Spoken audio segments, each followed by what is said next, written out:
The morning air was always the same on that side of the city, cool and gray with a soft layer of mist hanging over cracked sidewalks and broken fences. But for Maya Green, it carried a scent of possibility. She was 12 the first time she noticed how the light spilled over the old lot across from her apartment complex. The lot was nothing special back then, just weeds, bottles, discarded wrappers, and the sad skeleton of a fence that hadn't stood straight in years. But to her young eyes, it looked like a blank canvas waiting for a dream to be painted on it. She used to sit by the window in her small bedroom, watching how the sun kissed the lot every dawn. She told herself quietly, almost shyly, that one day she would make something beautiful out of it. Maya's world was never easy. Her mother, Viola, worked as a home health aide, spending long nights caring for the elderly and coming home exhausted. Her father, Daniel, drove delivery trucks, often working double shifts. Their small apartment was filled with the sounds of love and struggle, pots clanging, the TV playing softly in the background, and the occasional sigh of adults who carried too many worries in their bones. But despite the fatigue, Viola always had a smile for Maya and her little brother, Marcus. She braided Maya's hair every Sunday evening, sang soft hymns while cooking rice and beans, and whispered to her daughter, "You've got a light in you, baby. Don't ever let this world dim it." Everything changed one cold winter night when Maya was 15. Viola came home coughing, her body weak and pale. Within weeks, the illness worsened, and Maya found herself sitting at her mother's bedside, holding her fragile hand. Viola passed away quietly, her last words a soft whisper. "Keep shining, baby girl." Those words etched themselves into Maya's soul, like a promise she wasn't ready to keep yet. Grief wrapped itself around the Green family like a heavy blanket. Daniel tried to be strong, but his eyes lost their light. He worked harder, stayed away longer, and the weight of raising 2 children alone bore down on him like a storm. Maya, though still a child herself, stepped into responsibilities no teenager should have to face. She cooked, cleaned, helped Marcus with his homework, and balanced school with a part-time job at the corner diner. The diner was a small, greasy place with flickering neon lights, the kind that smelled of burnt bacon and strong coffee. Maya wiped tables, poured refills, and smiled at strangers.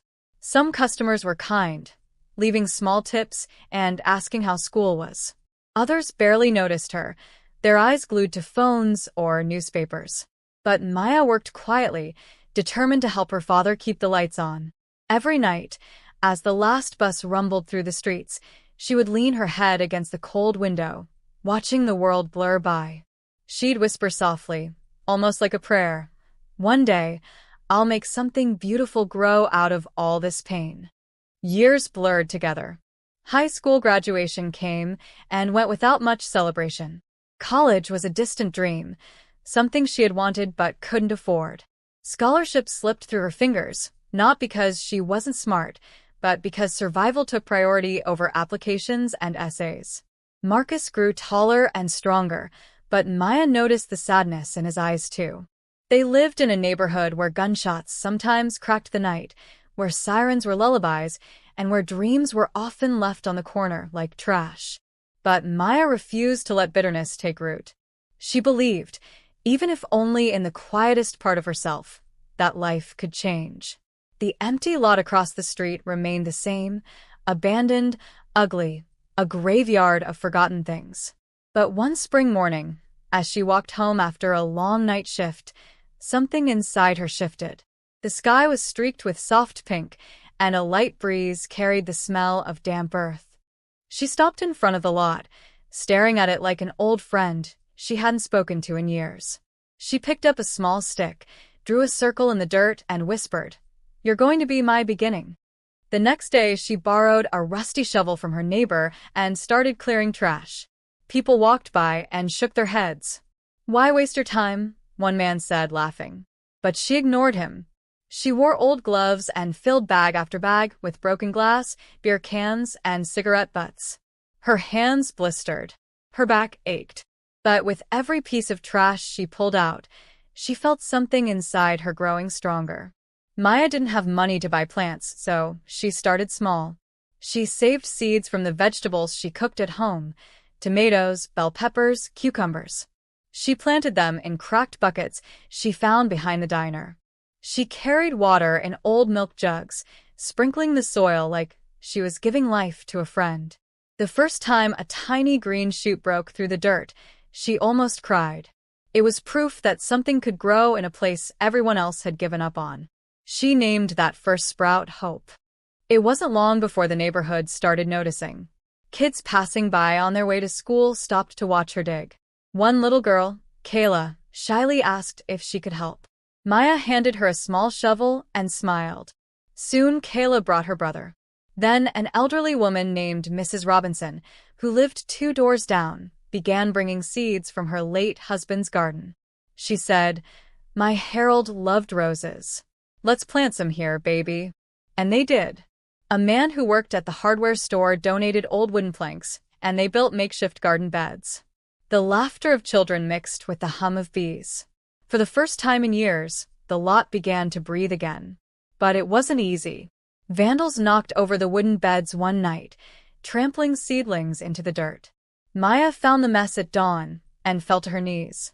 For a moment, she thought about giving up. She stared at the crushed leaves, tears burning in her eyes. "Why does this world keep breaking good things?" she whispered. Then she heard footsteps behind her. It was Kayla, holding a small watering can. "We can fix it, Miss Maya," she said softly. And that was enough. Maya wiped her tears, picked up the broken planks, and started again. That morning, more people came to help. Neighbors she barely knew. They rebuilt together. The lot was no longer just hers. It belonged to everyone who still believed in something better. The garden became a sanctuary. Children came after school to water plants and learn about soil. Elderly folks sat on the benches, sharing stories about their past. Teens who once hung around corners came to paint murals on the fence. They painted butterflies, suns, and words like hope and grow. Maya taught the kids how to plant seeds, how to care for living things, how to be patient. She told them, everything beautiful takes time, just like us. Word spread slowly through the neighborhood. Strangers began stopping by to admire the flowers. Local churches donated tools. A bakery dropped off muffins for volunteers. The garden became a heartbeat in a place that had almost forgotten what hope felt like. But life wasn't done testing her. One winter, Maya lost her job at the diner. The owner said business was slow, and they couldn't afford to keep everyone. She walked home with her last paycheck in her pocket and fear in her chest. How would she pay rent? How would she keep the garden alive? That night, as snow fell outside, she sat on the floor of her apartment and cried. But in the middle of that darkness, she remembered her mother's voice. "You've got a light in you, baby." She wiped her face, took a deep breath, and decided she wasn't going to let life bury her. She started baking bread and small treats in her kitchen and selling them at the garden. At first, only a few neighbors bought them. Then someone posted about it online and more people came. A woman from a nearby community center offered her part-time work teaching kids about gardening and healthy food. Maya accepted. The extra money wasn't much, but it was enough to keep her going. More importantly, it gave her purpose. She realized that what she was building was bigger than herself. One spring, a group of college volunteers came to help expand the garden. They built raised beds, a compost area, and a small stage for storytelling nights. Maya watched with tears in her eyes as the space she had once imagined alone in her room became a living, breathing community. Children ran between rows of sunflowers. Marcus, now a young man studying social work, came every weekend to help. He often told her, "You don't even know how much you've changed this place." She smiled but didn't fully believe it. She never saw herself as a hero, just a woman trying to grow something good. But her work didn't go unnoticed. A local reporter wrote a story about the garden on Maple Street and how one woman had turned a forgotten lot into a beacon of hope. Donations poured in. Schools asked her to speak to students. A small grant arrived from the city, enough to buy proper gardening tools and repair the fence. Maya stood at the edge of the lot the day the new fence went up, her hands in her pockets, tears on her cheeks. She thought of her mother, of those long nights whispering promises to herself, of every blister and broken board. And she whispered, "We did it, Mama." But the story didn't end there. Maya wanted more than a garden. She wanted a place where children could learn, dream, and feel safe. She began drafting a proposal for a community education center, though she had no degree, no experience in grant writing, and no connections. She spent nights reading online articles, writing and rewriting her ideas. She doubted herself many times. She thought about quitting. But Marcus reminded her of how far she had come. "Maya, if you can make a garden out of a dump, you can make this happen." After months of effort, she submitted her proposal. Weeks passed with no response. She tried not to hope too much. Then one bright morning, a letter arrived in the mail. Her hands trembled as she opened it. The city had approved her grant. She would receive enough funding to build a small learning center next to the garden. She fell to her knees, laughing and crying at the same time. The children ran to her when they saw her tears, and she lifted Kaylee up and spun her around. "We're going to build something even bigger," she whispered. Construction began that summer. Volunteers painted walls, local carpenters donated labor, and artists filled the center with murals of flowers and smiling faces. Maya spent long days making sure every corner felt warm and welcoming. When the center opened its doors for the first time, the entire neighborhood came. Children sang songs, elders prayed, and Maya cut the red ribbon with hands that had once picked up trash from the same ground. That night, as the sun set over the blooming garden and glowing windows of the new center, she stood alone for a moment, breathing it all in. She felt her mother beside her, like a soft breeze brushing against her skin. The center became more than she ever dreamed. Children came for after-school programs. Teens learned skills. Women found support groups. Men offered their hands to help. Teachers came to volunteer. It wasn't just a building. It was a second home for everyone who had once felt forgotten. Maya watched as shy children bloomed into confident young people, as neighbors who had barely spoken to each other became friends. She watched love grow like vines on old fences, wrapping the community together. Maya still struggled some days. There were bills to pay, arguments to settle, bureaucratic headaches. There were nights when she felt tired to the bone, wondering if she was enough to keep it all alive. But every morning, she walked through the gate of the garden, touched the petals of the first sunflower she had planted years ago, and reminded herself of that 15-year-old girl who had whispered dreams to the soil. She was living the promise she had made to her mother and to herself. One autumn afternoon, Marcus surprised her with a visit. He handed her an envelope. Inside was a formal letter from the mayor's office, inviting her to a ceremony honoring community heroes. Maya laughed nervously. "I'm not a hero." Marcus put his hands on her shoulders. "You are. You've changed lives, Maya. Mine included."